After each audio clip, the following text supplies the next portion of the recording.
Mm-hmm. And we're live.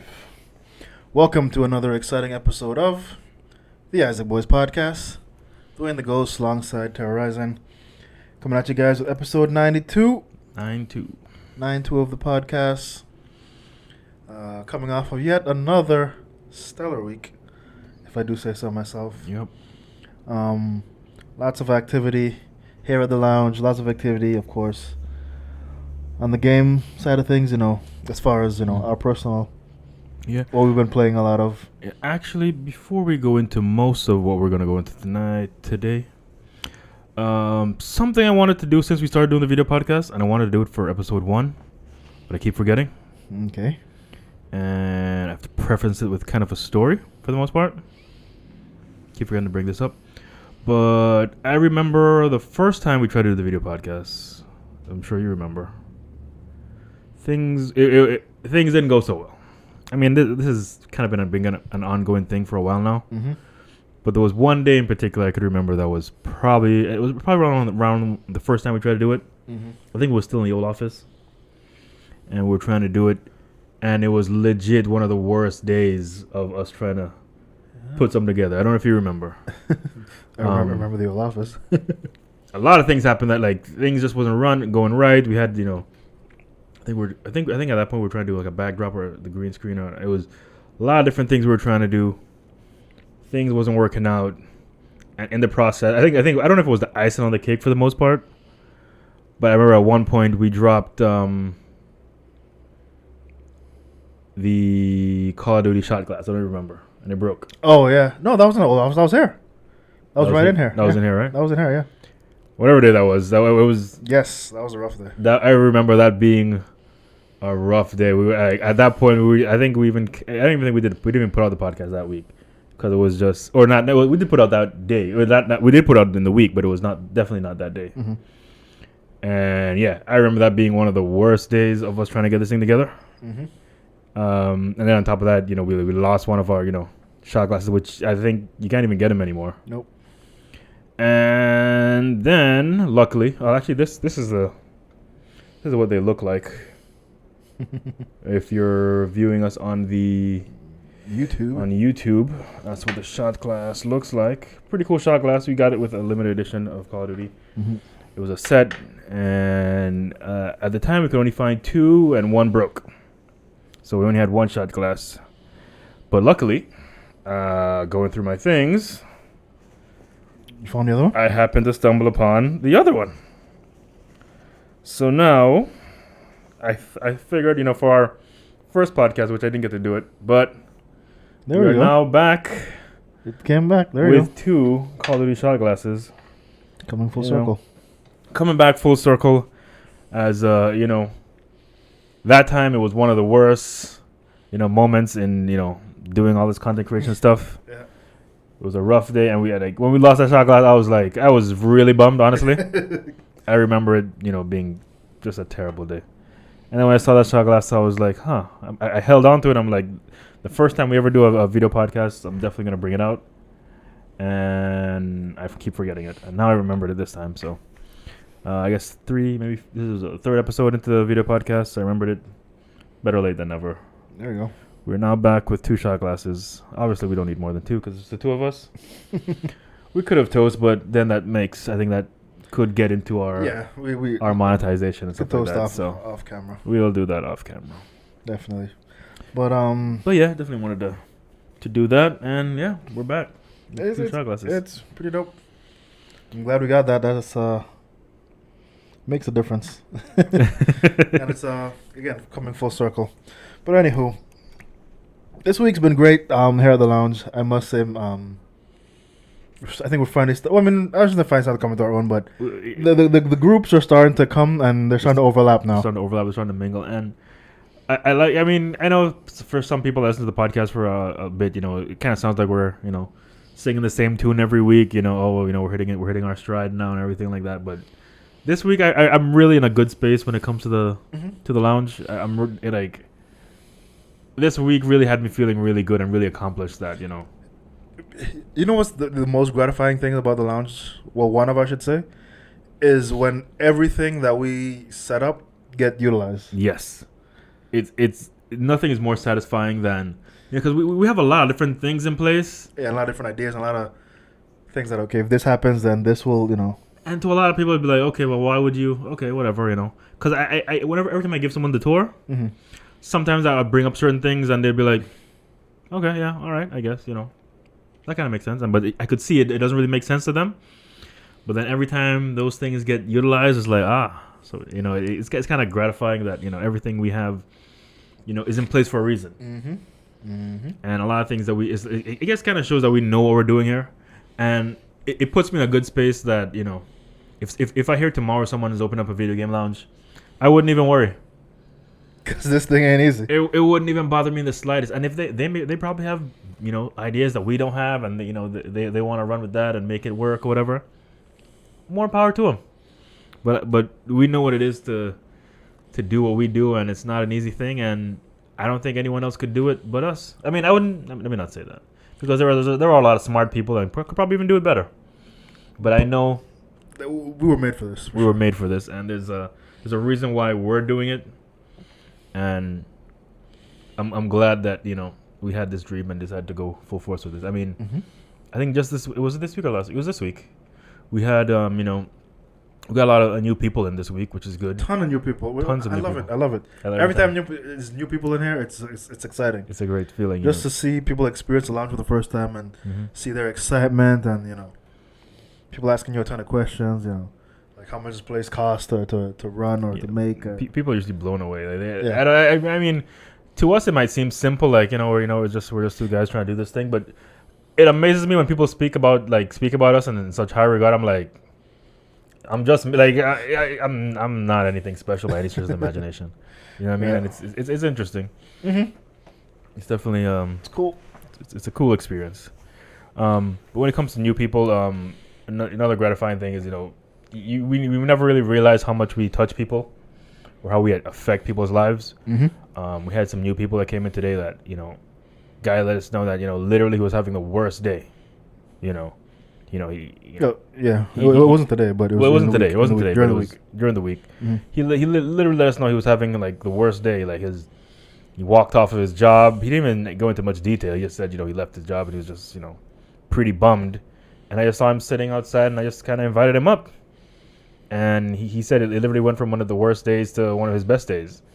And just like that, he signed up on membership and now he's a regular. You know what I mean? So it's like. It just shows like we're doing the right thing here, mm-hmm. I don't want this to get into like a whole us patting ourselves on the back kind of session, but it's.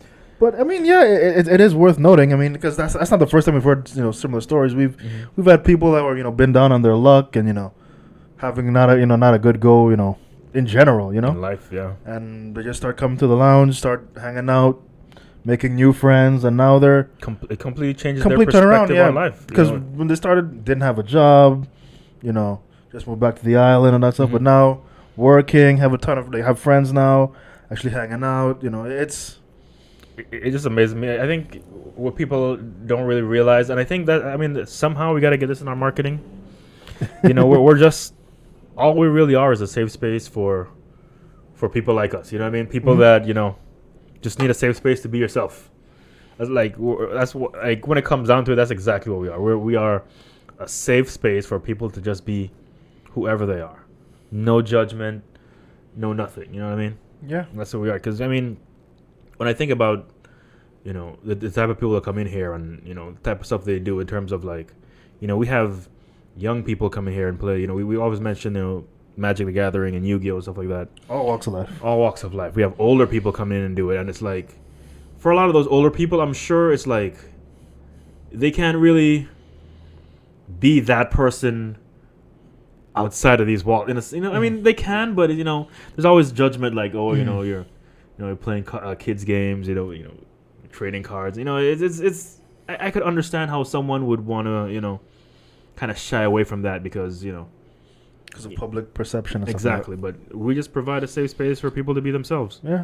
I'm sure there's a lot of people that play video games, but when the girlfriend comes over, they probably turn it off and which is fine. And there's probably a lot of people that are into anime, but they probably don't have all the means to watch it, or they probably only watch it when people are not around.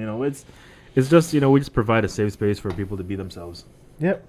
Come chill, hang out, have a grand old time with us. I mean, we're cool people. That's really what we provide. Is just And it's just ironic because this actually kind of flows into the good ideas that I had, because, and I probably should have just flowed with it, but when it comes to like life in general, I find that it's one of the challenges that we run into often is people kind of telling us what we should and shouldn't do for the most part. Mm-hmm.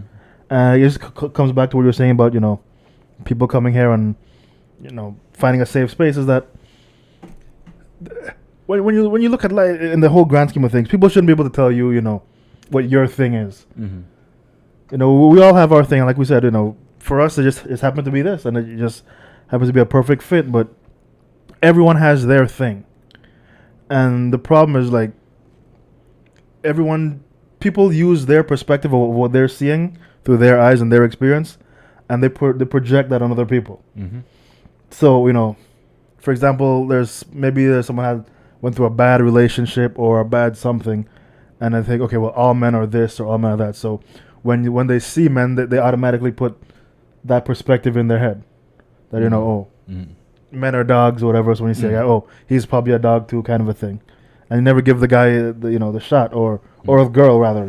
A guy gets his heart broken by a girl, and now he sees a girl do certain things that triggers certain things. He thinks that's her, but you got to realize that everyone is living their own dream, their own experience, and everyone's world is different. For example, if I was to watch your movie, if I was to go into your head and watch the movie of your life, and I see myself, I probably wouldn't even recognize myself because I probably look different to you than I do to myself. Mm-hmm. Same thing for you. For example, if you go in our parents' heads and watch their movies play out of their life, and you see your character, you see the person playing your character or you rather. Mm-hmm. I'm sure you wouldn't, you'd be like, that's not me, that's not. I think, but that's how your parents see you, or I can go on, and that's just something we just have to realize is that everyone's in their own world, everyone's doing their own thing. Don't let someone else tell you what your thing is. Just do your thing.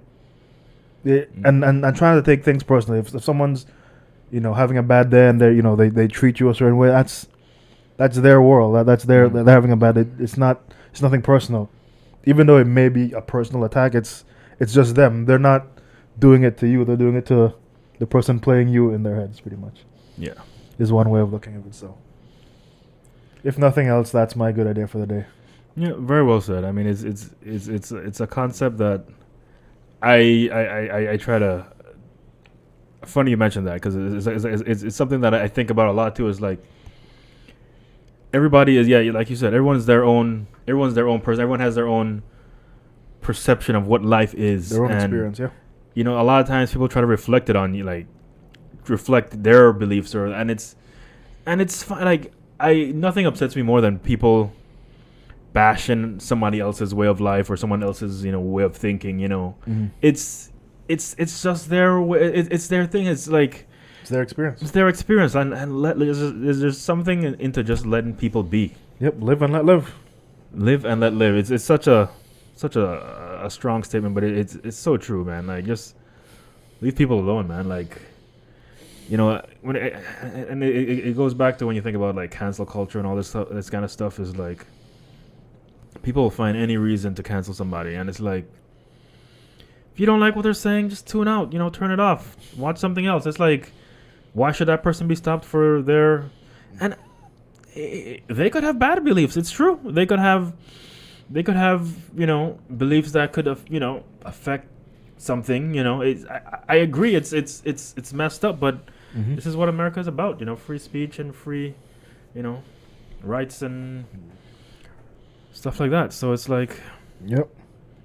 Just live and let live, man. People, life. You're only here for a short period of time. Might as well enjoy it. Yeah, just enjoy it, man. And I've been trying to do that more and more often. Just enjoying this ride, man. And it's good. I know we touched on the good ideas last week and everything, and It's been good. Life is a good thing. Again, we're only here for a short time, so might as well enjoy it. There's so much things you could do in life to enjoy it. You know, is so much different experiences. You know, you can just make a checklist, go down the list. Once that list is completed, make another one. You know what I mean? Life is all about experiences, you know, and you never know until you know. Can't knock it till you try it. There you go. I mean, that could take you down some dark paths too, but at the same time, you know, why judge? No judgment, man. It's just do you. Yeah, man. But yeah, we are a video game podcast, so we will get into the video games and stuff like that too. But before that, for sure. I mean, one thing that we did have decided on this week, of course, is getting more into, you know, doing more to support the card game community. I mean, we do have the space here, and we do, you know, invite people to come, you know, play. It doesn't have to be Magic or Yu-Gi-Oh! It can be any card game. Whatever you're into, you can come here. Whatever tabletop. Oh yeah, or even whatever tabletops as well. You know, Dungeons and Dragons, whatever. We provide the space for you to enjoy that here at the lounge. So, we do recommend people come check it out, see if it, you know, fits what you're doing, and you can use it. But what we're trying to do now is obviously the Yu-Gi-Oh! Community has been growing here at the lounge, and we know that we're not even tipping the iceberg as far as what's available on Island. So we are going to start bringing in Yu-Gi-Oh! Cards. Yep. And selling them here at the lounge. Yep, it is a product that we're going to start bringing in, you know, different packs, you know. And the thing about it, we're not even into Yu-Gi-Oh! To be honest with you. Like, you know, people come here and they play it all the time, and it's like, you know, it's cool. I'm like we say, like, I'm not going to criticize anybody for doing what they do. You know, it looks fun, and they get enjoyment out of it, and they, you know, they really get into it, and I respect that wholeheartedly. And it goes back to what we were talking about, you know, providing that safe space. We want not only to support, you know, people that love doing what they love doing, but, you know, give them the means to continue to do so. Yep. And that kind of was a lot of the thought process that goes into us bringing in the Yu-Gi-Oh! Cards, because it's like, you know, people, there's a lot of, and there's different walks of, there's different, you know, skill based, you know, some people are, you know, very high level Yu-Gi-Oh! Players, and very, you know, or beginners or learning.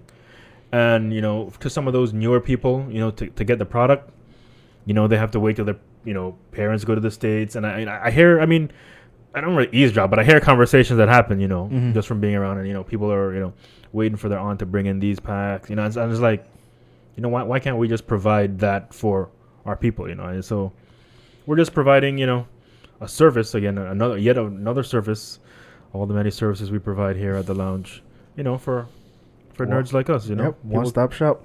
People to come in and do what they like to do. So we will. The only thing is, you know, again, being that we're not into Yu-Gi-Oh, there's so many different packs, and there's so many different things to learn, different packs, different cards, rarities, and all this kind of stuff. I am having people help me with that, because, you know, we're not familiar at all. So I have different resources that I'm using, and you know, the guys here are really cool, and they're definitely helping me with that, and educating me on what, you know, type of stuff I should bring in. And, you know, I think it's a good relationship moving forward. And, you know, your customer, if you literally have your customers telling you what they want, it's not a matter of, you know, will these things be here sitting, you know, collecting dust. You know, people are literally telling you, yeah, you bring this in, it's off the shelf. You know what I mean? Yep. Bring it in. At that point, it's printing money. I mean, yeah, you just have to make sure, you know, you got to make sure you look at where you get it from. You know, see if it makes sense to bring it in terms of, you know, if they would pay whatever price. Make sure you make your profit, and, you know, the rest is history. It's really that simple. Yep. You know, it really is. And I like the fact that what I didn't even realize, but, you know, trading card, you know, games like this, you know, like Yu-Gi-Oh! Stuff like that, they're literally like commodities. It's essentially what, you know, NFTs and, you know, cryptocurrency and stuff like that. It's literally what that's trying to be, in a sense, but it's already existed for years. You know what I mean? It's you know, I guess you could say art with collective perceived value. And you know, to some people it's just a piece of cardboard with some art printed on it, and it's like, I can go my printer and make that kind of thing. But it's not what it's all about. It's about the rarity and how, and the authenticity of authenticity and all that kind of stuff. So it's literally like a commodity. Like in doing my research and different places where you can get cards and stuff like that, it's like what the value, like what they actually go for and what the value is like. It's not like there's not even a big wholesale market on it. Things just is what they is, are what they are, is what they is. So it's like you pay what you got to pay to get it in, and you just got to tack on your profit on top of that, and people understand that. Mm-hmm. The same like if you look at on Main Street, the jewelry industry, it's big on that. For the most part, there's extreme markups on things, but there's a perceived value on things as well. So things are a certain way. Mm-hmm. You know what I mean? You pay what you got to pay to get them in, and if you can get them in, you have different suppliers, whatever. But if you're wise to the game, things are. You know what the value of it is. Value. So what's a respectable retail price? Exactly. So you like, okay, if you this usually sells for about this or this, given two different price ranges or whatever, but you want to factor in all the different reasons why you would pay a little bit more, and any respectable consumer would do this. Mm-hmm. You understand that this person has a big overhead, they have to pay bills, so you want them to get their cut, but at the same time you want a good deal. It's the same concepts of commodity trading. You know what I mean? Mm-hmm. So that's what we're gonna begin to do here. It's a little exciting for me because it's like getting into a new commodity, because I've sat down and had the thoughts of of course there's stocks, there's NFTs, there's cryptocurrencies, there's all these things now where people that trade sneakers, all these different types of commodities, resell and different things like that. And I've always think of like, which one should I get into next? And because essentially like the mindset is the same for all of them. The mindset is the same for all. But most people think that what's a new thing come out, there's this it's a different game, but it's the same game, it's just a different product, but same game. Yep. So that for that reason, it's kind of exciting for me. Like I'm getting into a fresh market, like. So I'm doing a little research here and there. I mean, there's always more to research to be done, and I don't know how deep I'm going to dive into it, but I have the right people around me to help me with that. So definitely very excited. And it could be a big thing. It could it's another way to keep the doors open. It brings in money. So. Yep. And who knows? Once people start to know that, okay, yeah, you can get cards here, it could bring in some of that foot traffic that we've been needing. Yeah. We already print our sign, but we got a way to get it. We got to find a way to get some signage down on our sign as well, something in vinyl, just for rain and all that stuff. But yeah, definitely need to put some signage up, and I think it'll help with the foot traffic for sure. Probably put some ads out, all that good stuff. Can't wait. It's gonna be good, man. It's gonna be good. Yeah. Also, this week, like we mentioned before, we mentioned it last week actually, with the it was a Valentine's Day release type thing, but the King of Fighters is official. It's officially out. Yep. We have it. It's been out for a little over a week now. We've been getting our hands on with it. Both of us, and seeing what's how it plays. I think obviously game was a game we've been looking forward to for a long time. If you listen to the podcast, you heard us mention it many times. And I'm getting hands on now. I would say it's pretty dope. I like it. It's interesting how the mechanics work for this one versus previous King of Fighters. Of course, talking about King of Fighters 15, for those that are unaware. But I would say though that there's pros and cons. There are pros and cons to 15. To 15, and that one of the things I'm a little bummed about is the controls for Xbox versus PlayStation. Yes. The responsiveness, I guess, is the word I would look for. It's weird because with the Xbox controller, I've always favored it in fighting games. I'm guessing it's maybe the Series X that's a little different, because the D-pad is a little different. It's a little more clicky, and I think the clickiness of it is, I understand why it's like that. So it's to give you the response, like, okay, you know, it's like a, you know, your haptic, like, or tactile feedback, so you know where you are on the D-pad at any given point. But for some reason that clickiness messes me up. Something about, I think it's because it's such a hard click. If it was a little, but it's like that way, so they give you more feedback, so you know. But I feel like if you look at the Xbox One controller or the you know, where it's just across, it a little better for me, I feel. I haven't. That's a good point. I haven't tried playing it with the Xbox One controller. Maybe I should go back then. Maybe I might enjoy it a little bit better. I'm thinking that's because I have both at home. I think whenever I play, I think I might just, you know, use that.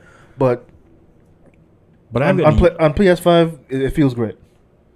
It's a little bit more responsive. You know, things come on. But I mean, overall, though, I think because it is an SNK game, you know, inputs are generally pretty strict. Very and difficult, and by design, and that's by design, just so you can, you know, so there's a learning curve to it. Just getting out stuff to come out when you need them to. That being said, the game plays very well, and some of the mechanics of the game, like it's pretty forgiving for the most part. I just wish things would come out more often, but I guess that's where the skill comes in. Separates the men from the boys, I guess. Yeah. I mean, because I know Geese is a character that was announced, and I know how to do the Raging Storm, and I know they're gonna dumb it down because because that same pretzel configuration is used for K49, and they completely got rid of it. So I know with Geese they're probably gonna get rid of it again. So it's me personally, I don't like it because it made less people want to pick Geese. It made less people want to pick those characters. Yeah, because of the skill, you know. Because the skill needed. That's required to play them. But then at the same time, now I'm thinking about, like, okay, with the Xbox controller the way it is, would it even would that configuration even be able to come out? You know what I mean? So it's, I don't know. That's something that's gonna be interesting. I think he's gonna be coming out in April. I think. No, May. Okay. First DLC comes out in March. And I think skip a month, and then May I think is the next DLC. Which I think we already covered that the first DLC is gonna be the Garo team, Jeanette, Gato, and Rock, and then the next team is gonna be, I guess, the Southtown team, if they want to call it that. Yeah. Which is Geese, Yamazaki, and Billy Kane. So definitely looking out for that. But for those of you that play KOF, that probably, you know, means something. For those that you don't, you probably are like, I don't know who those are, but check it out. Dope game. Check out. Yeah. And we do have it here at the lounge, so if lots of people want to come by, check it out. We currently have it on the Xbox. People have asked about us on PlayStation, and we can have that once people come in and they want to do it, we'll do it for sure. No questions asked. So definitely looking forward to that. But in the fighting game, I have noticed a lot of people playing Mortal Kombat lately. Yep. There's two fighting games that people play a lot here at the lounge. And that's locally. It's Mortal Kombat and Brawlhalla. It blows my mind every time like a new person comes in and that's what they play. Yep. They play Brawlhalla. It's crazy to me. So yeah, it looks like we're definitely gonna have to do another Brawlhalla tournament. Yeah. I mean, because our last tournament was Brawlhalla was sprinkled in there, I feel weird doing it again because on the trophies we do put, you know, which game and the year, and technically there's this is the new year, huh? There you go. This is a new year. There you go. Look at that. So yeah, could say the new Brawlhalla for this year. You know, we'll see, or we could do a different trophy design altogether. Is what it is. But yeah, definitely Brawlhalla might be a tournament coming up soon. I mean, it kind of just makes sense because even the people that play it or wanted the last time, they want to do another one. They've been asking us to do another one, and now we found even more people that play it. So it's like we could incorporate both those groups and whoever else is out there because, you know, Brawlhalla is a free to play game and this has probably reached more people than people would like to think. So definitely, that's a thing to look out for sure. It's gonna be cool. But moving right along, there was a new update that came out for Cyberpunk, Yes. which are getting people into it. Some people are like meh, but Yeah. there are people getting back into Cyberpunk now. I've noticed there's a lot of people getting back into Cyberpunk, myself included. I mean, not really. I mean, when I say myself included, I definitely downloaded the update and checked it out. Haven't really dived too much into it because like it's so weird because like I feel like I forgot at this point. I'm pretty much relearning the game because I've completely forgotten how to play. It's been months, almost a year. I almost want to start a new character. I still like my character. I do too. And I think they've. I'm not sure if I'm missing this or not. But it looks like they've added more hairstyles and more colors and stuff, more customization stuff. I don't know if unless I just missed those options the first time, but you know, there was options that I was looking for before, and I'm seeing them now. I'm like, were these always here? Because when I wanted to make my character, I don't remember these options being here. So that was interesting. I was like, and you can go into like when you look into the mirror, you can use that to edit your character now.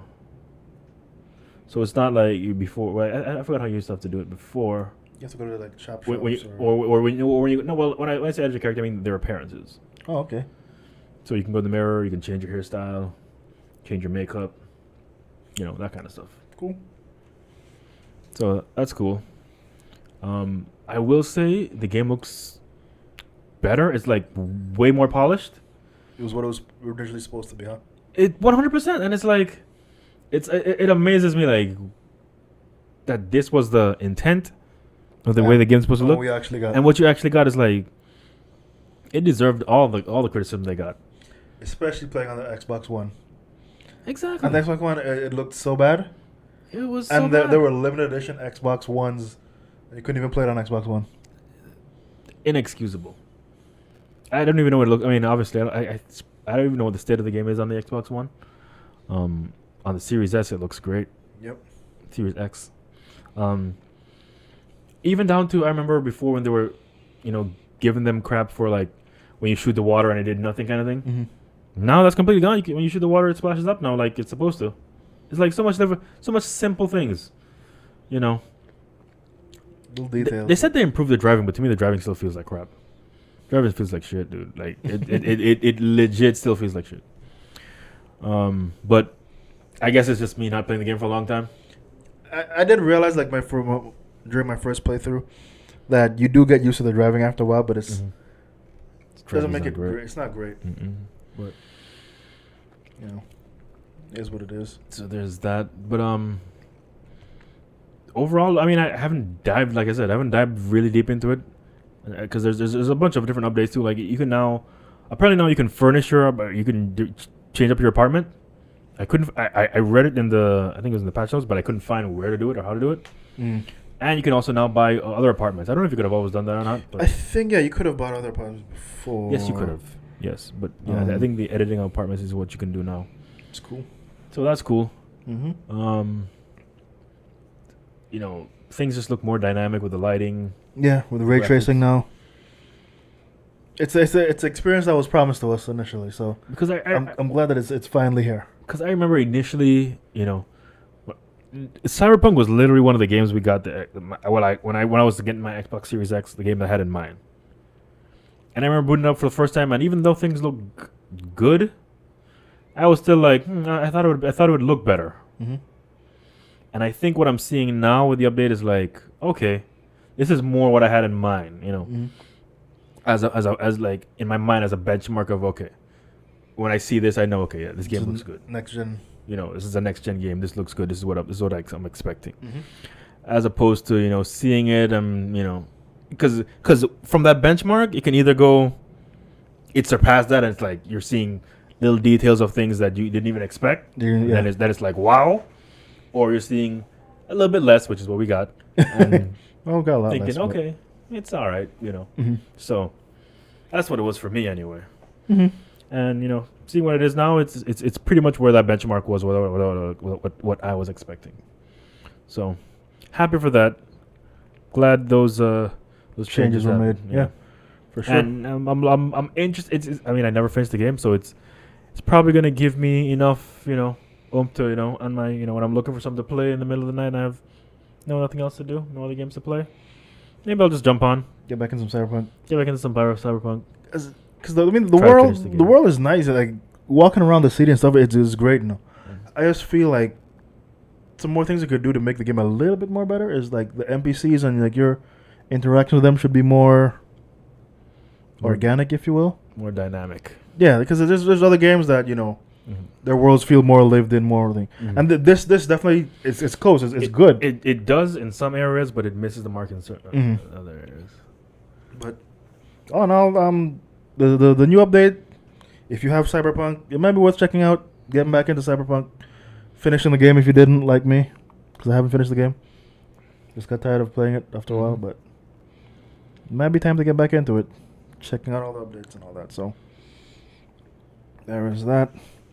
What we have been playing a lot of though, surprisingly, which is it's not a new game in by any means, but it's a game that I think is a very overlooked game. Very overlooked game. Most people that see it, they kind of just brush over it, but it's a game I think most people should definitely check out again if you haven't before. Especially now because it's on sale as of it's still on sale actually, because I know it was when we picked it up. I think it was on sale, but I think that date had passed, and I think it's back on sale again, to my knowledge. Could be wrong, but like I checked it today and it was still on sale. And that game is right now $7.90-something. And the game we're talking about, because we haven't said it yet, is NBA 2K Playgrounds 2. So, which is, if you want to know where this fits into the 2K or the basketball game realm, it's kind of your predecessor to your NBA Jam for the most part. It's a basketball game where you don't have to take it too seriously. You can just jump in. It's very arcadey. You can just jump in and play. You have your basic, controls. And you can just jump in and have a grand old time playing basketball with your friends. Yep. Which we have been doing.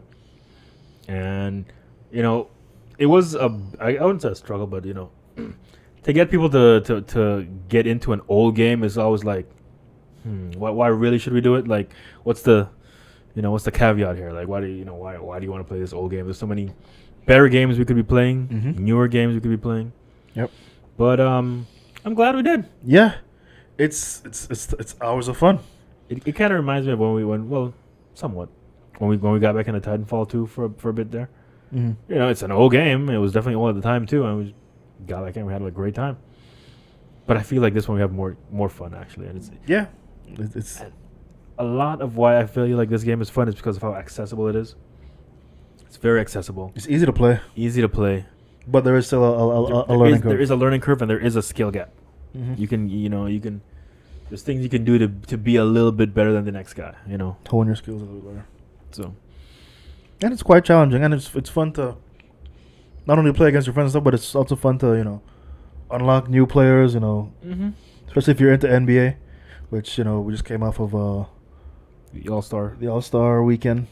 So playoffs are about to hit. It's a good time to get into this, and I have been playing around with an idea that we could potentially do, which obviously it's going to be based around a tournament using this game, but more so not so much like a paid tournament, but just something like around playoff times.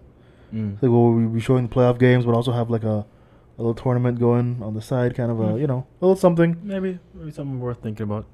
Flesh out the idea. We'll flesh out the idea off air, but yeah, it could be a thing. But the game's a solid game. So I mean, it's for if you're in the NBA, my thing is like when it comes to the 2K games, like the NBA 2K 21, 22, whatever, those games are great. And if you're definitely a basketball fan and a gamer, that's probably the route you should go. But what I find with this game, it opens up that experience to people that maybe don't want to get too in depth with the whole NBA thing, but it gives you just enough where you can enjoy that basketball experience. Still get something out of playing, some enjoyment out of playing, and playing as your favorite team. They give you enough options where you can enjoy basketball. You can experience basketball in a different way in a sense. And like I said, like if 2K is too complicated for you, or you find yourself getting wrecked in 2K a lot, try this one. It may be more your speed. Mm-hmm. I think, and it's a good time to try it too because again, it's on sale. It's on sale now. No, I think the game would definitely blow up if it was like on Game Pass or something. If it was on Game Pass, it would. The player base would grow exponentially. Because considering all the games that's on Game Pass and everything like that, this is definitely a lot better than a lot of things that's on Game Pass right now. 100%. And I mean, I don't know if there's another one in the works, if they're gonna make another one, but I do know if they do make another one and it keeps the same format, I'm probably gonna buy it. Mm-hmm. But I don't think you really need to make another one. Like for a game that's so simple and so good, just keep updating it. Just update it, which it doesn't look like they've done in a while. Because again, it is an old game, but you put some fresh characters, update the rosters. Because there's some people that play on other teams that they play for different teams now, so you can update the rosters that way. Add people that are very popular in basketball now. That's probably not in the game because of when the game came out. Mm-hmm. So, stuff like that you can do to update the game and make it cool. But it's weird because it's very rare you see a game that has loot boxes in it that do it well, and I think this game does. Because even though it has the gold currency, which is they want you to purchase and all that, they give you ways to earn it. They give you ways to earn it, but also you can still buy the packs outright. With just the in-game currency. So it's definitely not you can tell there was not. I think loot boxes are done right when there's not greed involved, and this one you can tell greed was not involved. You can earn your way, and it's always exciting opening a pack and seeing which character you get. Mm-hmm. And because there's so many options, and why I like this option, I mean, I guess it depends on the game, but doing loot boxes like this works because there's so many different options. Like the game starts with literally no characters. Like the first thing you have to do when you play the game is open a pack to get characters to play with. You know what I mean? So there's always going to be that next character, and so it's always exciting every time you open a pack to see who you got. Who you getting next? Yeah. Whether it's someone from this generation, the last generation, and it makes it like trading cards almost like. And that's exactly how it's designed, and it's perfect. It's great. It literally just gives you that every time you want to play, so you can get the currency to open the packs. And when you open the packs, it's like it just gives you more reasons to play, and it's done right as opposed to loot boxes that give you cosmetics, for instance. It's like you're still playing with the same characters, but it's different cosmetics. It looks different, and that can be done too because the game does have that cosmetics in it as well. Mm-hmm. But again, it's just done right. It's just done. It's not. There's not greed involved. It's not, pay to win kind of thing. Yep. Fun. So it's just a fun little basketball experience. I like it. Yep. I enjoy it. If you're looking for something new to play and you're a basketball fan, definitely check it out. Definitely check it out. It's been out for years now, but still worth it. Still worth checking out. Like even on YouTube, the content creators haven't created any content for it for months, but.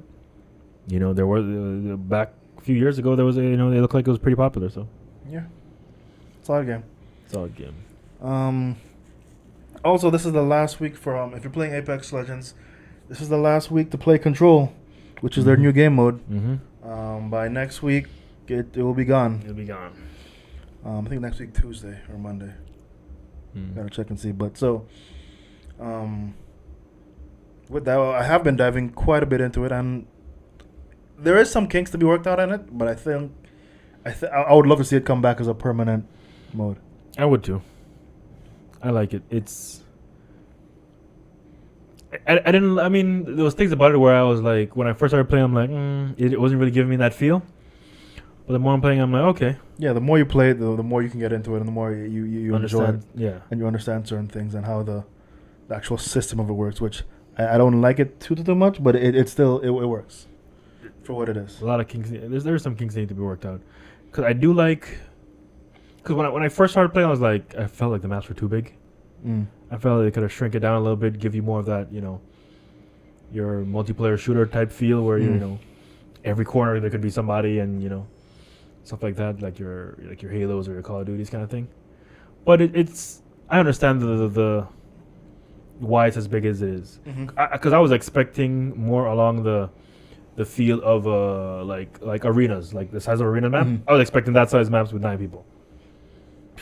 That'd be great, but that'd be chaos. It would. That's the thing. There could be a lot of chaos involved. 100%. But So it's a much bigger maps, and I get it because there's a lot of characters that have a lot of map traversal. You know, your Pathfinders, your Valkyries. You know, so they would lose a lot of their effectiveness on a small map. Yeah. You know, so I get it why there's large maps. So that I got, you know, and they give you enough ways to move around the map. I mean, maybe they could give you a little bit more.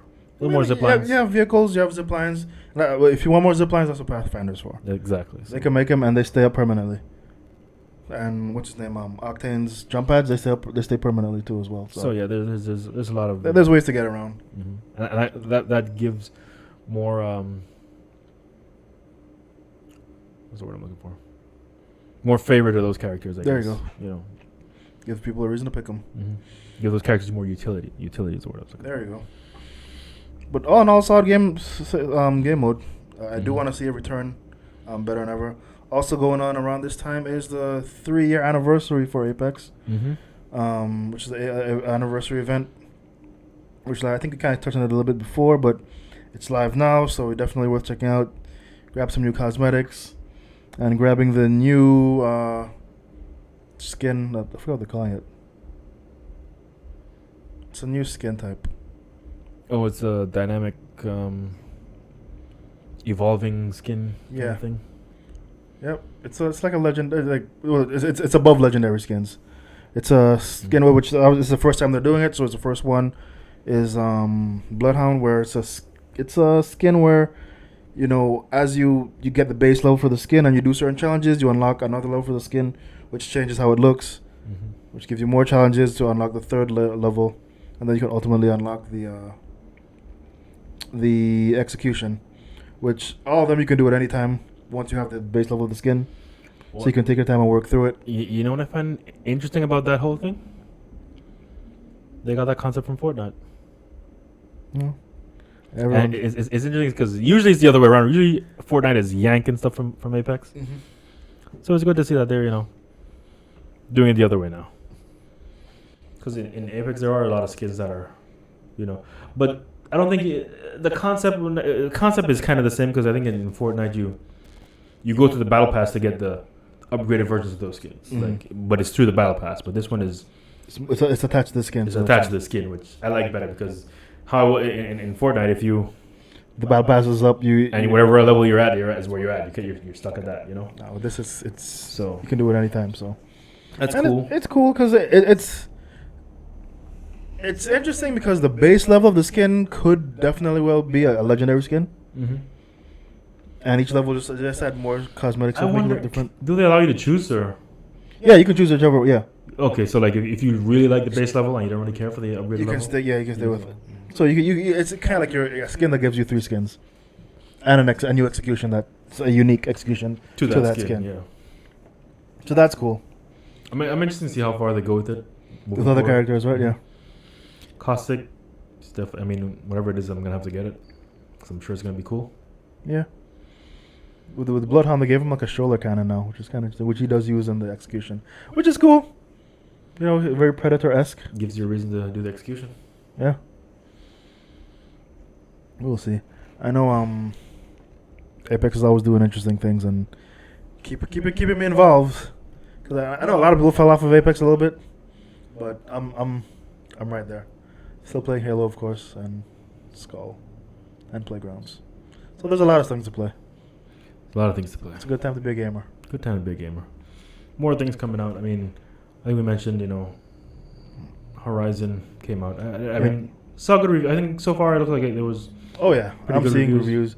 And I also saw that Lego is doing a set for them as well. It's kind of cool. Interesting. Yeah, there's a Horizon Lego set. Kind of perfect. Yep. Pretty dope. Yep. All right. Also, this past week, very interesting trailer drop for the upcoming Doctor Strange, the Multiverse of Madness. Yeah. Which a lot of people are it's creating quite the buzz. Yeah. Because they did reveal a lot in it, and there's a lot of speculation. I know there's some people that don't like to watch trailers for the spoilers and all that, which I get and I understand, but it looks like what Marvel's doing now is it's trailers are kind of their own thing now. In that you kind of know what to expect. That there are going to be some spoilers, yes, but the kind of spoilers that they put out there are things just to create the buzz now. Mm-hmm. So it's interesting because I can see why before people didn't like it, but because of how this one was done, I dig it. Because it creates so much speculation, it sends you down a rabbit hole. It creates so much buzz for the movie, and that's what what they sells. want. Yeah, that's what that's. I mean, if you look at WandaVision, that's what I mean. WandaVision, it didn't really do it with trailers, but it did it with the actual show. Was just creating these scenarios where people are gonna like speculating, what's this, what's that, looking in every frame by frame, every corner, every pixel of everything, to see what is what. Mm-hmm. So they're just like, okay, we're just gonna give you stuff and just gonna hide stuff here, hide stuff there, and see who finds what. But there's so much to speculate, and I almost should we go into some speculation? Maybe. I mean, there's some. I mean, we don't like to do spoilers on here because we know what that's like, and we know for people that So I definitely don't want to spoil anything. But we can at least talk about what's in the trailer. Yes, because it is in the trailer, and it's out there. Mm-hmm. So if you're one of those people that don't like to watch trailers, then I guess maybe you can tune out from this point on. Yeah, you can skip forward a little bit. Let's say about 10-15 minutes maybe. But first thing I would like to address in this is obviously we're getting some version of the Illuminati. Seems that way. Which I don't know if they're gonna call it the Illuminati, because it's such a very touchy. Well, I mean that's what they were calling in the comics. So I mean, I guess I'm interested to see what the direction that goes with the name, because that's gonna be cool. But obviously we're getting some iteration of that, and we're based on the trailer. We are getting what people are speculating to be Patrick Stewart reprising his role as Professor X. Which, I mean, it's pretty obvious. They didn't go outright and show that, but it's still rumored that that's what's happening. Again, it's not a confirmation, but for most people it is. Yes. Because it's pretty obvious. But I'm interested in the direction. It was done in a way that, sky's the limit. There's many different directions they can go. It can be a thing which I hope they don't do, is like use that. I mean, they are. I mean, for some, in some way, shape, or form, they are using that to bring in the X-Men. They are using that to sub the X-Men. Because having him there confirms X-Men existence. Yes. So there is that. It's just a matter of how they're going to do it. Mm-hmm. I have faith in Marvel that they're not going to do it the lazy route, which is my biggest fear of just, them bringing them from a different dimension to that world as like, hey, you guys are part of us now, kind of thing. Like that would. But it does seem like that's the way they're going to do it. But I pray that it's not the case. It could very well be that, because that's similar instances have happened in the comics, where people have came from other dimensions and because their dimension is being destroyed. Mm-hmm. So it has happened in the comics before. You may get that here again. I don't want to see that either. I don't want to see. I would like to see a fresh take on everything. A fresh take, proper origins. It'd be interesting if they if they go the route of maybe whatever happens and they find out that these people do exist and they're actually in your world right now, but in our world, in our dimension, it's probably a little bit more advanced and more in the future. So we know about them now, but this I don't know.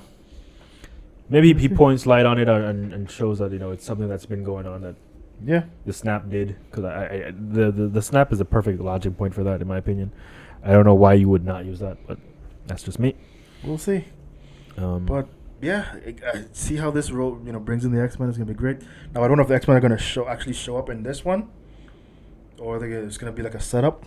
I do expect an end credit scene to launch X-Men, because after this movie, I mean there's only two major franchises you can launch, is X-Men and Fantastic Four. I mean, you still have your others. You still have your Miss Marvels.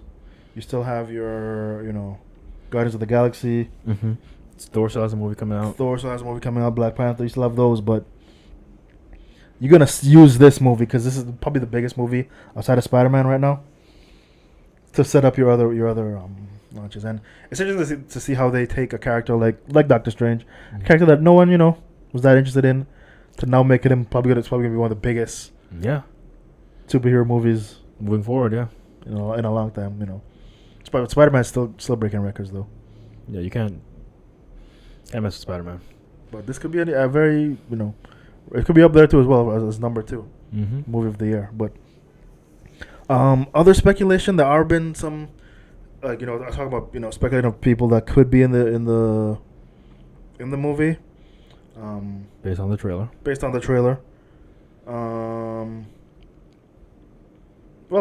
This one isn't really based on the trailer, but it's based on there was a poster that put out the glass poster, shattering. Yes, the poster, yes. Poster, and it has all these different, That poster is filled. They have it filled with all kind of Easter eggs and stuff. So many Easter eggs.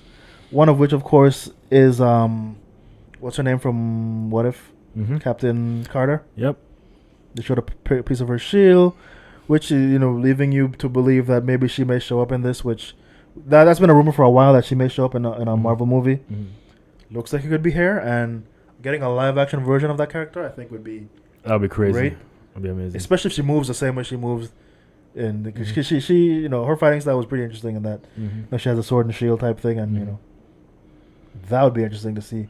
I mean, the actress that plays her, I mean, I don't know how. She's a bit on all that, but CGI goes a long way. CGI goes a long way. But that would be cool to see. I think a live action version of that, because then it would kind of set up What If season 2 type kind of thing, which we know is coming. It's so amazing how What If I like what Marvel did there, because it was a show that was like kind of, for me anyway, kind of under the radar. I'll watch it because it's Marvel, but didn't really have much expectations going in, and I kind of left everything that they did right there. But there's so much that ties into their MCU with that. If you didn't watch What If, you better go back and watch it now. Yep. There's a lot of tie-ins there. A lot of ties, especially to this movie. Yep. There's also rumors that Deadpool, based on that flyer. And poster, sorry. And it's gonna be interesting to see how Deadpool's gonna play in a Marvel movie. My thoughts are that I don't think he's gonna be like walking around with everybody, trying to solve the main thing. I don't think you're gonna get that. I don't think most people are gonna be like that. No, I think with Deadpool you're gonna probably see him once, and it's gonna be a cameo somewhere in the background, or maybe like in a cell, like a jail cell or something like that. Because the reason why I'm leaning more towards the jail cell thing is because if you think about it, the last time we saw Deadpool, what was he doing? I don't remember. You don't remember? In the end credit scene of the last Deadpool movie, he was hopping around his old movies and kind of retconning. Remember, he killed his previous version of himself that was in Wolverine Origins. Remember, he was hopping around old movies, so that could be looked at as him jumping timelines, or so maybe being captured by TVA, whether TVA or somebody. So you may see him, in a cell or in handcuffs or something like that. For that, they could use that as saying that he was, So I could see a tie-in like that. I think that'd be great. That'd be cool. But yeah, another thing that's been getting a lot of buzz from this trailer is, of course, the different versions of Doctor Strange. You're seeing, Zombie Strange. You're seeing Defender Strange. You're seeing what's being called as Evil or Sinister Strange. Just by judging by all the breakdowns that I've seen, I think there's definitely 3 versions of Doctor Strange. But I think those 3 go through some things. Some may die, some may be transformed into different versions. So, but I definitely think you're gonna get 3 versions of Doctor Strange, or 3 variants.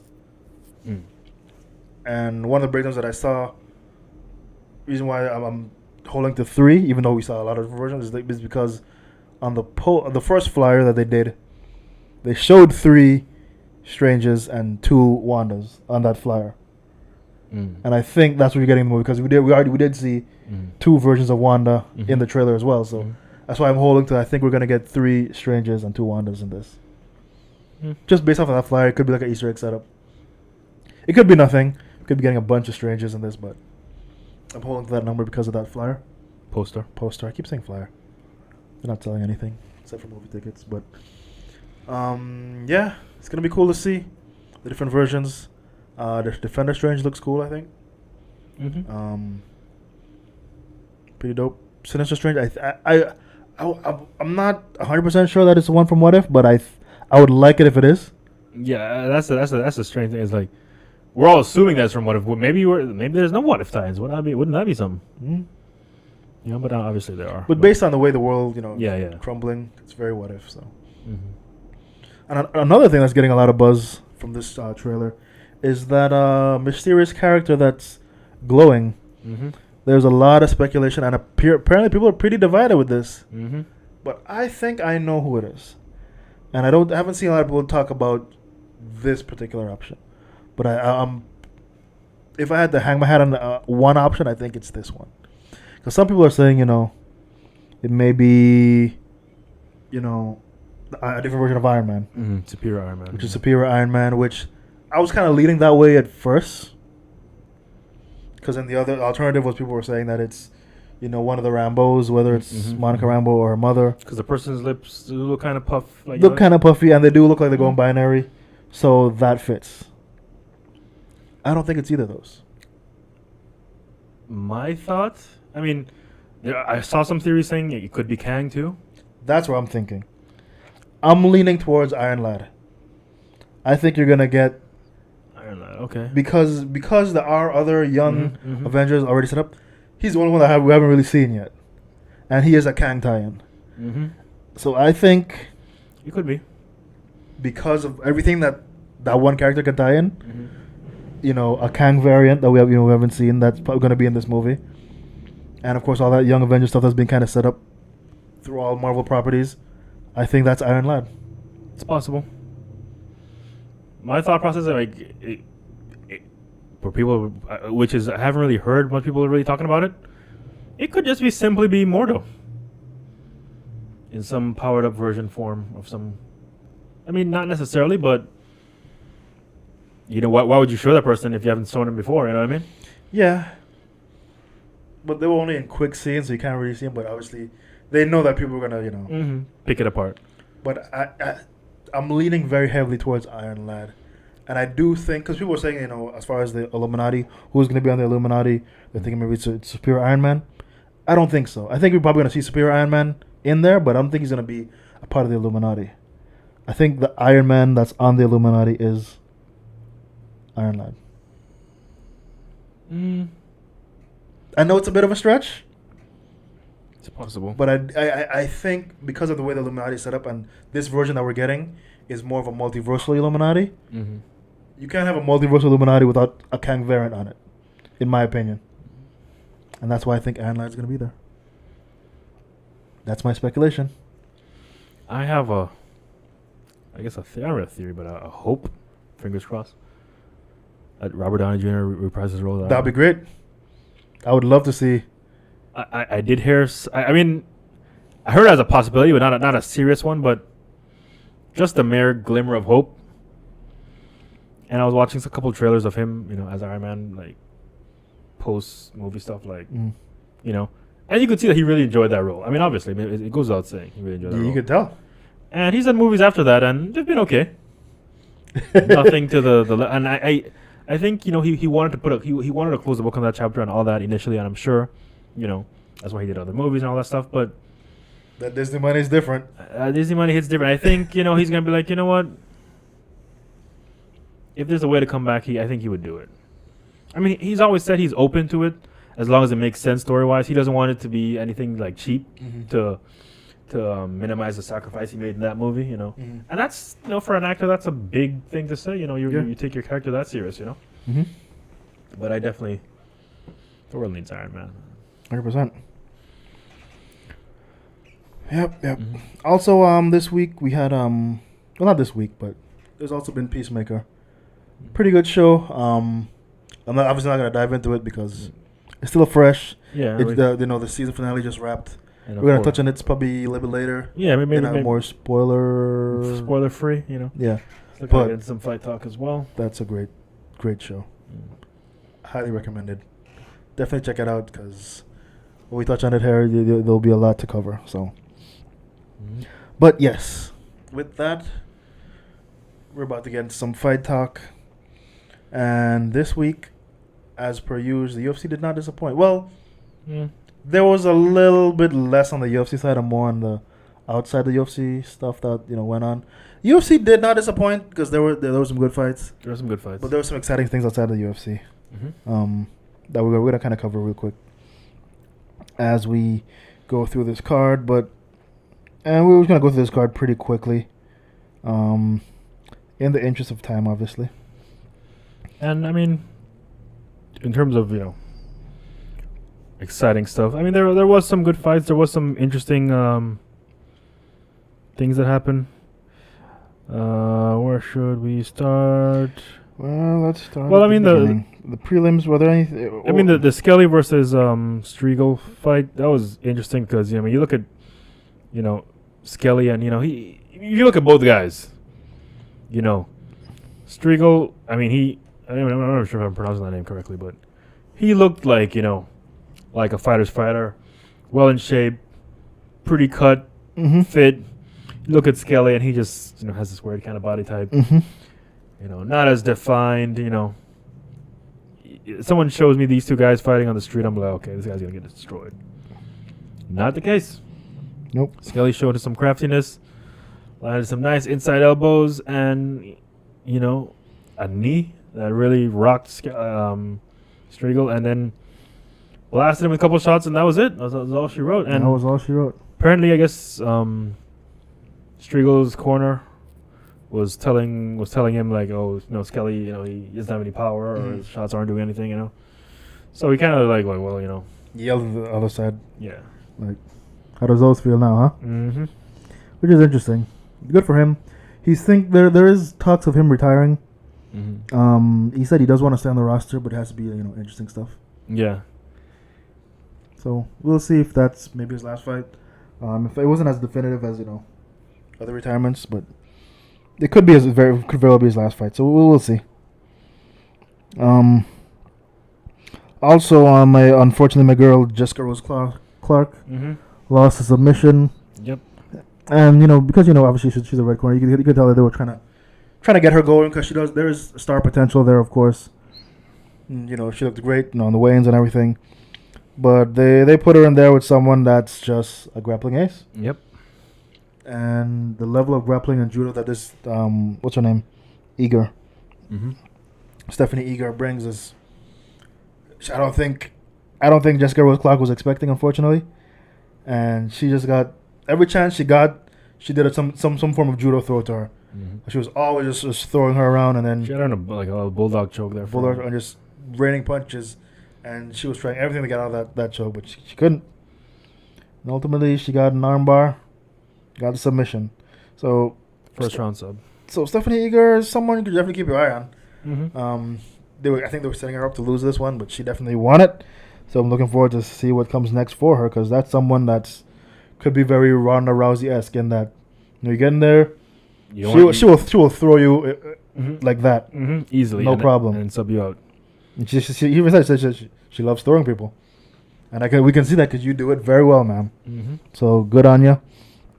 English is not that great, so she may not have to work. She'll have to work on that to become like a star, but someone you can definitely look out to. Yep, look out for. And then the knockout of the night for me was the featherweight fight between Gabriel Benitez and David Onama. David Onama. David Onama, another African fighter, but this guy he's in what's his name camp, Calvin Cater's camp. This was knockout of the night. I mean, fight was good. Both guys you can tell coming in hot. Because Gabriel he had Cain Velasquez in his corner. Has a kind of a Mexican thing going. He's a Mexican fighter as well, and you could, very scrappy, very technical, and both guys were. You can see right off the bat, both guys were landing. And Onama got punched in his eye, pretty bad. He may, I don't know if he had a detached retina or something, but it was bothering him pretty bad because it almost like a poke. but it was a punch, so they didn't stop the action. Hats off to him. He fought through it, and he just landed this combination of just punches that you could tell hurt Gabriel, and Gabriel started backing up, and the punches just kept coming, and he knocked him out. Like, even when he didn't get up until they were announcing like who won the fight, like he was out for a while.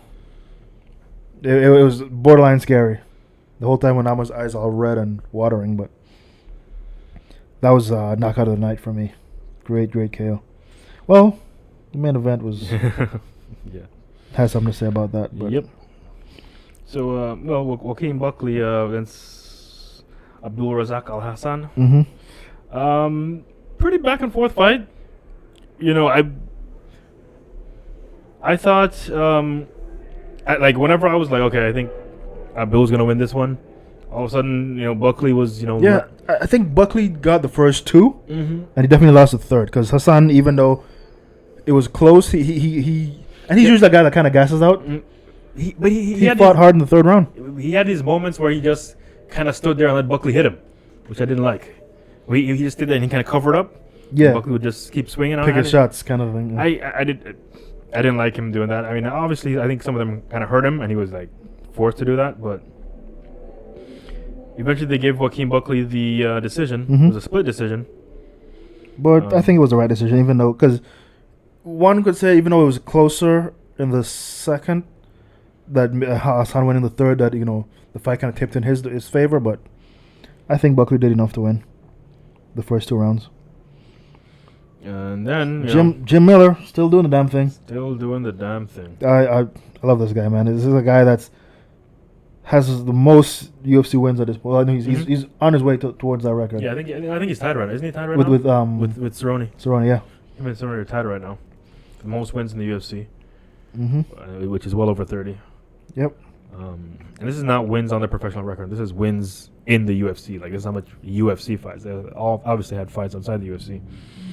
This is how many wins he has in the UFC, mm-hmm. which is great. And many times looked like he was on his way out. Yeah, he was up against a guy coming off the Contender Series, mm-hmm. young prospect, new guy, ready to make his name off of Jim Miller, and Jim Miller said, "Nope, not on my name, not today."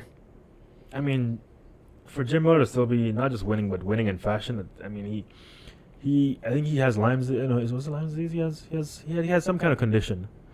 He had to battle from. Yeah, he had to battle from. I mean, he's the definition of a warrior. I mean, you can't say enough good things about him. He's been through it. He's been through different stages of his career in the UFC. At one point, it looked like he was on his way out, and now he's racking up some back-to-back wins. Mm-hmm. Good for him. He doesn't seem to be going anywhere. So and I think he was on UFC 200, 100, 200. I think he's trying to make it to UFC 300. I think. Yep. Mm-hmm. Which will be insane. Yeah, I mean, they should definitely find a way to do it. Still got some ways to go, but definitely keep pushing, man. I think he can make it. Yep. And then we have Parker Porter versus Alain Bordeaux. Yep. Parker Porter just did his thing. I mean, back and forth fight, but for the most part, I think Bordeaux. I think it's pronounced. He's in the same camp with Cyril Gane. One of the French guys, yeah. Mm-hmm. He looked decent, but yeah. Porter's just a scrappy guy that just gets it done. Yeah. Thick old boys in heavyweight, but he gets it done. Mm-hmm.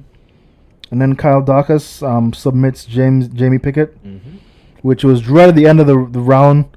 It was minute 1-4. Was a minute 4 minutes 59 seconds. Yeah. He had to hold on for one more second, and he could have got to the next round. But nope. But he tapped right then and there, and then it was almost like did the bell ring before he tapped, but it was pretty clear that he tapped before, and he owned up to it. So good on him for that. Show sportsmanship. So that was interesting. And then, of course, in your main event, you had Jamal Hill versus Johnny Walker. Jamal Hill just knocks out everybody, huh? He's only had one loss. And that loss is when he separated, it was his shoulder or his elbow. Yeah, somebody subbed him out and they popped his elbow. Yeah, don't quite remember who it was, but it was maybe 2 fights ago. Mm-hmm. But I mean, this guy just his KO record, I gotta look it up and see what it is. But this guy, almost everyone he fights gets knocked out, and some of the times it doesn't even look that impressive, but he just carries that power. Yeah, like if you look at his frame, he doesn't look like overly muscular. He doesn't look like. Well, I think it was Paul Craig. Yeah, Paul Craig is who. Mm-hmm. Yep. Paul Craig is the only one that beat him. Paul Craig pretty much, subbed him out by popping his shoulder. Yeah, he didn't even tap or nothing. His arm just got dislocated. But man, this guy is definitely a prospect. Because he doesn't look like Doesn't look like much, but he gets it done, man. Gets it done every time. In the light heavyweight division too. So not an easy division to get it done in. And he's just a scrappy black guy from the hood. Mm-hmm. He doesn't shy away from it. But people are gonna you're gonna have to start giving him his respect. Mm-hmm. You know what I mean? You're knocking out guys like Johnny Walker. Johnny Walker has been, was on his way to becoming a star until he, messed up his shoulder on his own accord. Then he had a couple bad knockouts. This one, no exception because this is a bad knockout. He got knocked out and went stiff almost in air and flew back. Yeah, and then he fell back, hit him in the cage, and then got one unanswered punch, which I think was one too many. He did need that last one, which really shut the lights out. Yeah. Sent him to the shadow realm. Which Johnny Walker now is like, he's lost a lot of steam off of his. He had some good wins, but it's just he's losing. Like you said, he's losing that steam. He was built to be that that next big guy. Prospect out of Brazil. Mm-hmm. He's very charismatic, funny. Tall, long, has good reach. Some really good knockouts, but just couldn't get it done. Yeah, unfortunately. But this week we had some interesting things coming up this weekend. Guy that I said was a star from last week, Bobby Green. Mm-hmm. We're gonna get some more Bobby Green, and it's if he wins this fight, his star is gonna go through the roof. Yeah.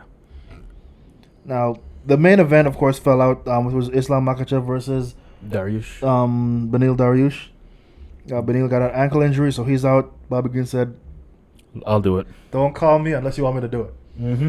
Because I'm always gonna say yes, and they called him, and he's doing it. So he's living up to his word. Which is great because he doesn't have to do it in their camp. He's already in shape. Just gotta work on a couple of things. He had a couple of days, to, do whatever. But about a week to. He's gonna do it. Actually, win or lose, his star shines a little bit brighter. It does. For one, stepping up for this fight, and two, based on the way he fights, there's no way this is not a fight of the night contender. And with Makhachev, Makhachev has some hands too, but his where he shines is his grappling. His grappling, and I think it could kind of hurt Makhachev in the sense that people know Bobby Green, they know what Bobby Green brings, and it's that that lean back, that quick striking. People are going to want to see that, and the fact that Makhachev is going to be probably trying to take it to the ground, you're going to hear a lot of boos. Yep, but there's another thing too. Like Bobby Green has great wrestling that he never uses. That's true. He's going to have to pull it out now because Makhachev is going to test it. 100%. I mean, I don't see Bobby Green winning, but that little glimmer of hope that anything can happen in the UFC. And this is a matchup that probably would never be made just because of how things are in the UFC, where once you start getting so many wins, you're in a different class than the other guys that are on the lower, So and usually you don't take fights that are lower, but then every now and again these moments happen where you kind of forces something that you really haven't seen or haven't really thought of.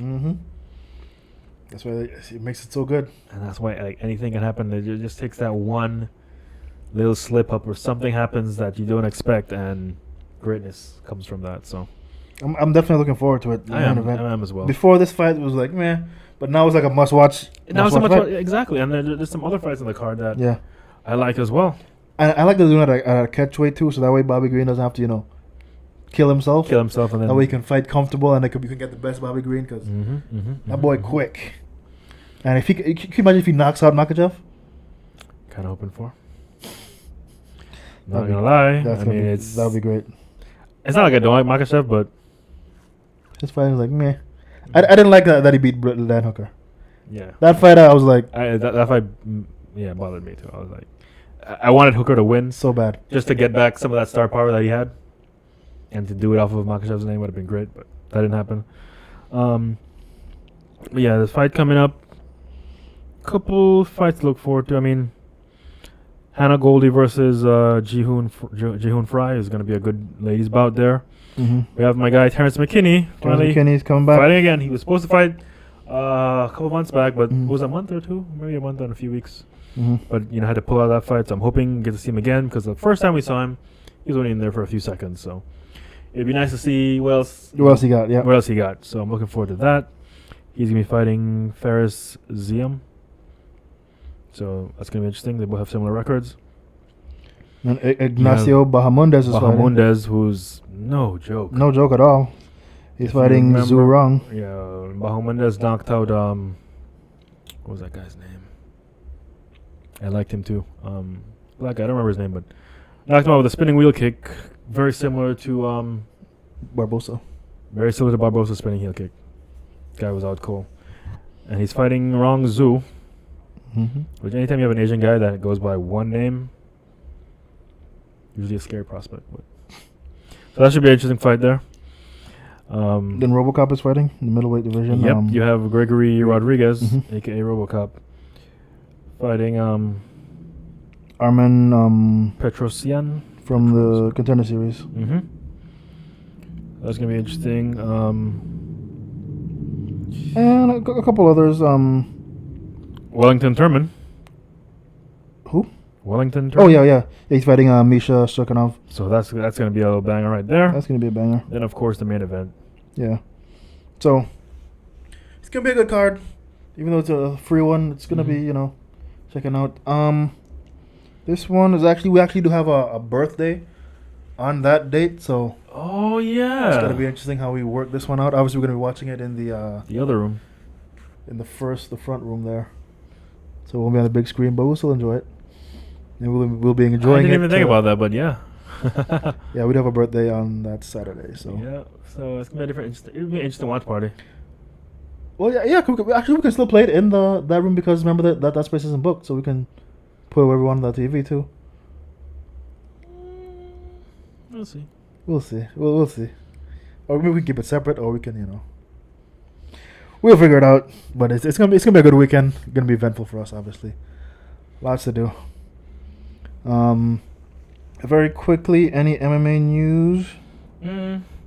Not really. I mean, I guess one thing I noticed, like with Bobby Green and how his stars growing, is like if you look at his last, immediate post-fight interview when when he's getting interviewed by I think it was Bisping, last fight, and the crowd is cheering for him. You could see that he was taken back by it because usually he's just that guy just on the card, okay, whatever. But the fact he was getting that kind of cheer, he was getting an ovation like you couldn't believe. I think we mentioned the last podcast, and you could see he was even a little emotional about it. It was like, damn, these people love me, and it was like a pivotal moment for moment where you see he's coming into his stardom, and he realizes what can happen from here on out. You know what I mean? So I just say that to say I'm looking forward to his next fight and hoping it grows from that. Because I guarantee you when they do the weigh-ins, anything like that, he's gonna get a huge pop. He's gonna get more of that. I hope it doesn't get because riding those emotions could get to you. I just hope it gets him paid. I hope he's almost done with whatever contract he's on now, and they get him a new contract. Get him a new contract and just get him paid because he's gonna be, if he continues on the trajectory he's on, he's gonna be the next one of the next major players. He's like a next Diaz. He could easily be that. Easily be that. For sure. So yeah. I don't know if you know. I saw that Darren Till is training with Shamaev. with Hamzat. Yeah, that's very interesting. Very interesting. I like it in the sense that you can tell Darren Till he's lost a couple that he was supposed to win, and you can tell that he's not ashamed of getting better, getting the help that he needs. So that's good. Whatever Hamzat can do to improve that. I want to see I want to see Darren Till get back to everybody's getting it. I I want to see that Darren Till again because that guy is long gone, unfortunately. when Darren Till was on his come up, like that was exciting stuff. Mm-hmm. He was definitely the next big thing, and he just lost a couple, man. And it just happens to the best of it. Mm-hmm. But actually, that's that fight was kind of where Masvidal's pivotal point was, because after that, Masvidal kind of took it. He stole it there, and then he knocked out Ben Askren right after, and that was it. Got a star. So I'm hoping for Bobby Green. This is one of those, like, last week was that turning point. And then this week he knocks out. He knocks out and becomes a star. Like, literally, if he gets a knockout, he's a big star. My only concern is money changes people, and he doesn't he doesn't try to be anybody that he's not. Yeah. And that money could hurt him. I could see that money hurting him. He said that's all he fights for now. He doesn't want the belt, and he just wants to pay off his houses. Exactly. Which, if he becomes a big star, that's gonna be done like that. That's gonna be done quick. I did hear an interesting story about him. Apparently, like, what he was it him? I think it was him. The reason he's like such a loyal UFC guy, he said he had UFC paid for his brother's funeral. Yeah, or something like he that. said it in a press conference. If you watch the post-fight press conference, his brother died, and he was in the UFC, and the UFC paid for. He didn't have any money at the time or anything like that. And UFC paid for the funeral. And this is when he was nobody. Mm-hmm. This is before he was Bobby Green, like now. Exactly, and that's something that you don't hear people talk about. You don't hear people talk about. But I'm glad that he said that, because you hear all these things about fighter pay this, fighter pay that, and UFC is greedy, all that kind of stuff. And they don't do a good enough job of tooting their own horn. And I get it. You don't want to be that person, but it's up to the fighters to say what the UFC has done for them. Because I don't think there's enough people doing it, because it's a tough position to be in, because obviously you want more money. So to be the guy that speaks out against getting more money, you're kind of shooting yourself in the foot. Why would you hinder that argument? But at the same time, don't buy the hand that feeds you. 100%. 100%. Yeah. At any rate, there was also a BKFC this weekend. Well, this past weekend. Yeah. Two notable fights on there, of course. Chad Money Mendez was making his BKFC debut. He looks like he's taking all the steroids now. He is huge. Man's huge now, with like these little T-Rex arms sticking out. Which he always had short arms, but it looks even worse now because of how big his body is. But he did get a knockout win. Mm-hmm. Interesting fight. Yeah, he knocked on the guy a few times. Good on him. He looks quick. He looks fast. He looks strong. Bare knuckle is just no joke. People get cut very easily. I mean, it's still a very niche thing for me, but as long as stars keep going over there, it's going to get eyeballs. It's going to get enough. It's always going to get eyeballs. It's never going to be as big as not even Bellator, in my opinion, but it's always going to be. What I look at it as is another way for fighters to make money. Yeah, but it's so visceral and rough, though. It's like it is very coarse, but yeah, it is what it is. It's just another avenue for fighters to get paid. There you go. Because it's like, it's not a big enough promotion where it has to be run like a UFC or like a Bellator. It's just prize fighting for the most part. So, bare knuckle is gonna pay fighters a lot just to come over to get the eyeballs on them. They're gonna pay some of the big name fighters like your Paige Van Zants, your Chad Mendez, people like that they know is gonna bring the eyes. Those guys are gonna get paid, and it's just another avenue for fighters to make money. So that's how I look at it. It's not. It's nowhere near competition for the UFC or Yeah. I mean, they're probably gonna spell it out to be that we're the next big thing and all that stuff. But they have to. That's their marketing. I don't even think they believe that. But and then Mike Perry also was another notable fight on there. He did his thing against Julian Lane. That's for those that remember the Ultimate Fighter. Let me bang, bro. That guy. And decent fight. Perry did win. Perry, I would say, won the first 3. Lane actually came back and won the last 2. Because Perry did knock him down and stung him a couple of times, but Perry did get stung in one of the rounds. I don't remember which one it was. I think maybe the 4th. But he didn't go down. So, but good fight. I mean, but again, it's bare knuckle, so guys get cut pretty easily, pretty quickly, and it's bloody, and it is what it is. People get swollen up. swollen hands and all that, but it's rough stuff. But hey, whatever gets you paid. That's what it's all about. That's what it's all about. So, yeah, that's I think that pretty much does it for Fight Talk this week on the podcast. We definitely enjoy you guys tuning in. We appreciate all the love and support we've been getting. We've been getting a ton of support this week, and A lot of support. it doesn't go unnoticed. We do appreciate all our supporters, from those that support us on Patreon, those that support us on our platform for the audio Anchor. All that. Our people just People just all the support us support. by coming in and, partaking in the lounge. People support us by just a kind word. All support is greatly appreciated. definitely been humbled by the support we've gotten this week. So Mm-hmm. we do love you guys. We do hope you guys continue to stay safe out there. Continue to be good to each other. IsaacBoyz out.